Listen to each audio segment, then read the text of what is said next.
Hey, how's it going, ladies and gentlemen of the internet? My name is Doodles. Now the day has finally come. Season 5 of Fortnite Battle Royale is upon us. Well, it will be once the downtime ends. It is currently 9:50 AM here in the UK. The server's been down at 9 AM here in the UK, so about 50 minutes so far. And I estimate it will probably be down until about 11 or 12, so probably another hour or so at the time of filming this, and man, I cannot wait. But that also means that the patch notes for version 5.0 have been released, and man, there's so much stuff to talk about in it, and I cannot wait to share it with you guys. Hopefully you guys are just as excited as I am. If you can't wait for season 5, you can't wait to jump in and see what has been changed and all the good stuff that is going to come with season 5. Make sure you give this video a big fat thumbs up. If you're new around here and you want to see more Fortnite content, make sure you subscribe with notifications on. Click the subscribe button, click the notification bell, and click all. That way you will never miss out on a video goes live on the channel. But right, let's talk about version 5.0 of Fortnite Battle Royale. Now when we load up the patch notes, we are greeted immediately by two new skins in the game, and one of them is holding a mask, part on his face, part not, kind of like Vega from Street Fighter where you'd see images of him. And I'm assuming this means that we can now get masks, we can now unlock masks, whether with the Battle Pass or in the Storm. We can add them to any characters maybe. They've been trying out stuff like editing the style of characters such as Carbide, the Visitor skin, the Omega skin from Season 4, so it looks like maybe this is a continuation of that. Whether it will be only certain skins have a mask and you can choose to wear them or not, or whether you can put these masks on any characters, who knows. But I'm super excited to find out what this means. But it looks like we are getting the introduction of masks in Season 5. But the character next to him, man, he looks absolutely sweet. As I've got the patch notes on screen here, so you might see me turn away. That is why, because I'm looking at the screen, basically what you are seeing. But this guy looks absolutely brutal. He looks like some kind of like Viking warrior. You see he's got a blue beard.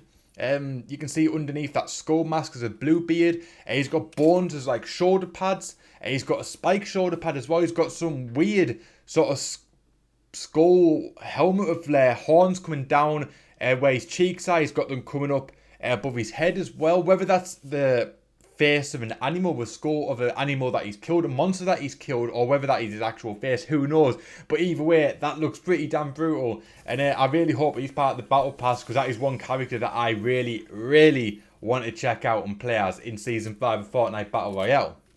Then when we start getting into the description of Season 5, it says, worlds collide in Season 5. Viking ships, desert outposts and ancient statues have appeared across the island. Hop in an all-terrain cart with your squad and uncover all new mysteries and locations that await.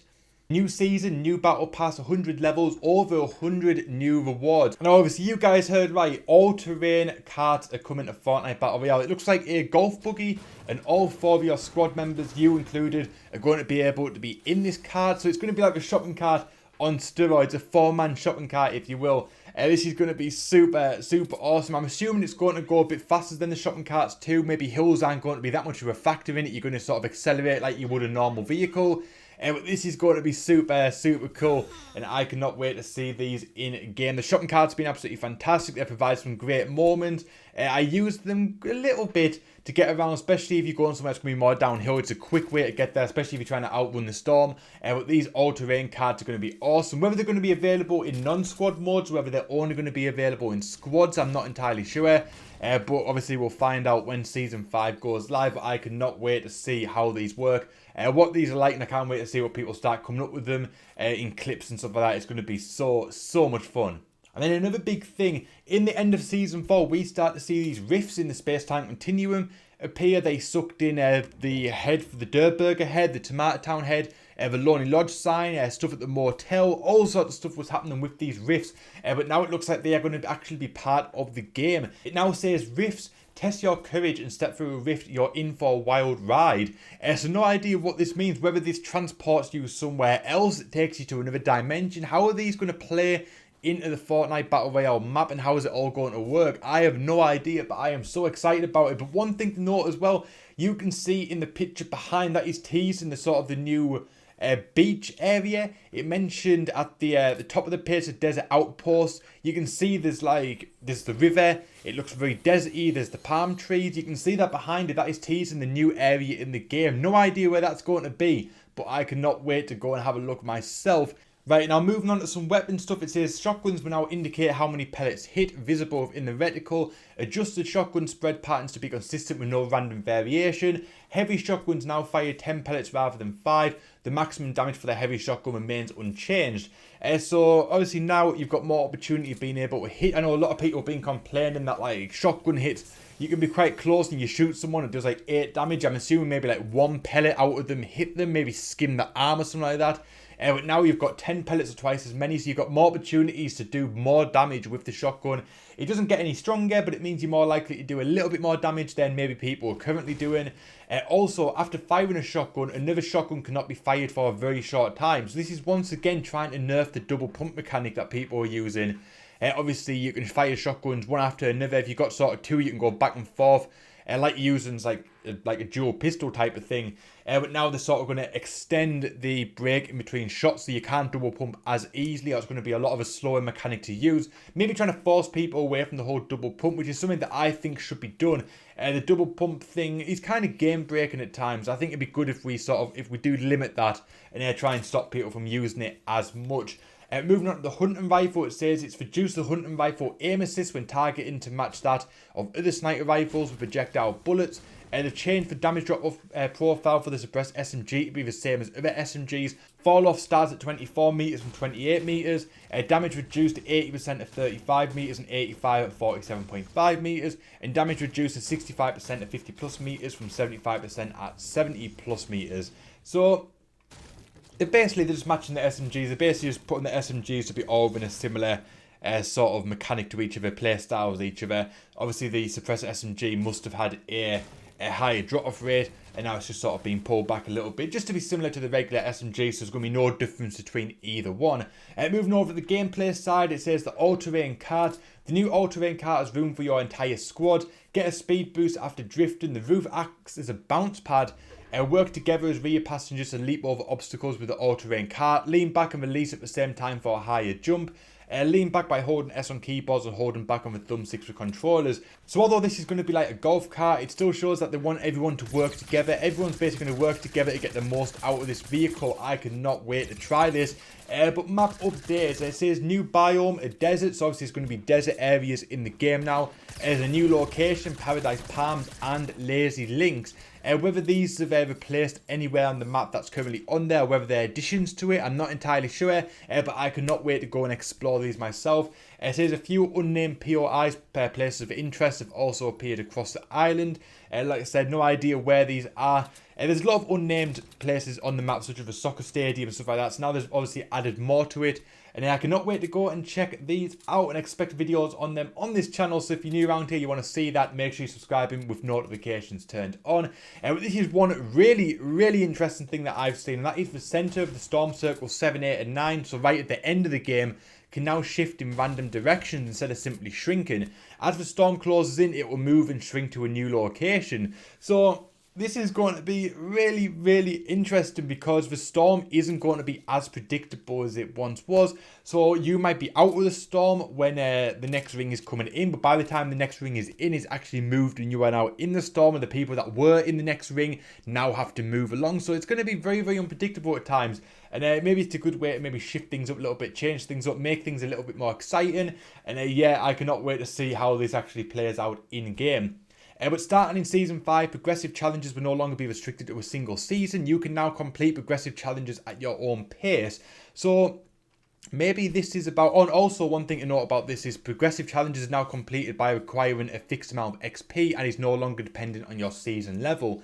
So maybe this is sort of similar. This is what it means about like the Omega skin, where you have to get up to level 80 in order to max out the Omega skin. Maybe now when they do stuff like that, it's going to carry over. If you don't manage to do it in Season 5, don't worry, in Season 6 you can still finish it off. Rather than having to get, say, level 80 in Season 5, you might have to get like 350,000 experience points, and that will get you the final unlock. So obviously once you've done that, then it is done, and that is super cool in my opinion, because I know a lot of people have been grinding out, especially recently, trying to hit level 80 for the final Omega skin. I missed out on both the Carbide and the Omega skin, the final form of it, which I'm super annoyed about. I can't imagine that the Season 4 things are going to be carried over into Season 5, but hopefully that would be super cool if I still get a chance to unlock them. But I know a lot of people have been super annoyed they haven't been able to hit it because the requirements for the Omega skin isn't shown till you get a tier 100. A lot of people haven't got tier 100 until fairly recently, so they haven't had enough time in order to get to level 80. So the fact that we can now do it at our own pace, whether it's in season 5, 6, 7, 8, 9, whatever, at least we'll be able to go and complete them if we miss out during season 5. But also it says that motion controls have been added to the Nintendo Switch, not something that I'm really interested in. Despite the fact that I play on the Nintendo Switch a lot now, I'm not really interested in motion controls at all in Fortnite. But weekly challenges now split into 2 sections, free and battle pass. First 3 challenges will be available for free, while the last 4 are only available if you own the battle pass. The threshold to unlock the weekly challenge reward will remain at 4. So obviously there is 7 challenges in the weekly challenges.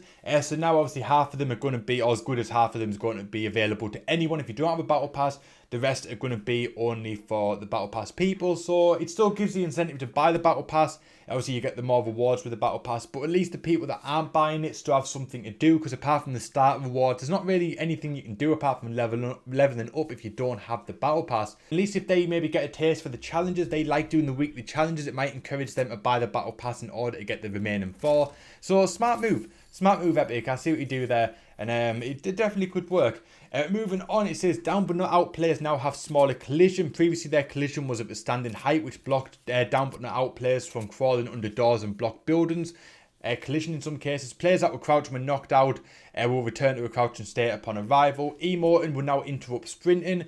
You can earn XP for reviving teammates in 50v50 in teams of 20 up to 3 times per match. That's super cool. I'm one of those guys that likes to revive my teammates. I like to try and help everyone out if I can, so at least I'll be rewarded with a little bit of experience for that. Also, the weapon reticle will now fade slightly when reloading out of ammo or changing weapons, and the player camera can now see out of the water and walking in lakes. And now just some fixes for the game as well. Launch pads and cozy campfires will now destroy overlapping small objects when placed. Much like building stairs and stuff like that, sort of destroy nearby objects like bushes and stuff like that. Reduce the trigger volume for floor damage trap to better match the visuals and prevent triggering when standing on ledges above.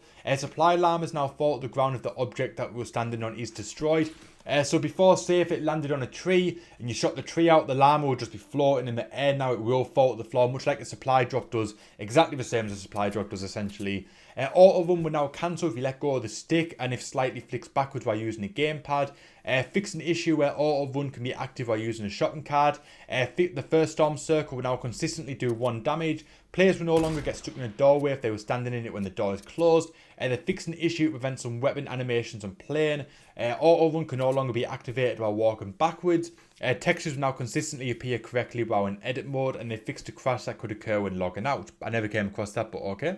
They've also improved the performance of shopping carts as well. They've done some audio fixes as well. They've done some user interface things. Mainly the main thing to really note from the UI is that the streamer mode doesn't say player 776 now. It will say character Rustlord 100 or something like that instead. So they've changed that slightly. But apart from that, there's not a great deal going on in the UI part of it. The art and animation's been a few fixes there as well. The replay system has now got a few fixes as well. I'll put them all up on screen for you if you guys want to read them, but there's not a great deal worth talking about. There's been some mobile stuff as well, and that looks about it for the patch notes. Then we get onto the Save the World stuff, which obviously we don't really need to know about. If you guys want to know about it, I can talk about it. But I know a lot of you guys don't play Save the World. I do, I like it, but I know a lot of you guys don't, so there's no point talking about it. So yeah, that is Season 5. That is the patch notes for 5.0. There's a lot of stuff in there. From the new locations, the desert location, the other location as well. Viking ships it talked about, the new skins, the removable masks, all this stuff, the rifts. I'm really excited to see what they're like. The all-terrain carts, there's a lot of stuff in here, and I cannot wait to delve into Season 5 and see what this is all about. I cannot wait for this downtime to be over so we can jump straight into the action. Expect videos on it, expect videos exploring the new locations and all that good stuff. And talking about the Battle Pass as well, there is a video every season where I'm going to be talking about the Battle Pass, breaking it down as I buy the Battle Pass, sort of see what exactly is going on. So expect that very soon on the channel too. But that is going to wrap up this video here now. Hopefully you guys enjoyed it today. If you did, if you want to see more like this on the channel, make sure you give this video a big fat thumbs up. If you're new around here, also subscribe with notifications on. Click the subscribe button, click the notification bell, then click all. That way you'll never miss out when a video goes live on the channel. And if you want to see more Fortnite stuff, there's a playlist down below in the description box. Go and check it out. My name is Doodles. Thank you so much for watching, and I'll see you guys next time.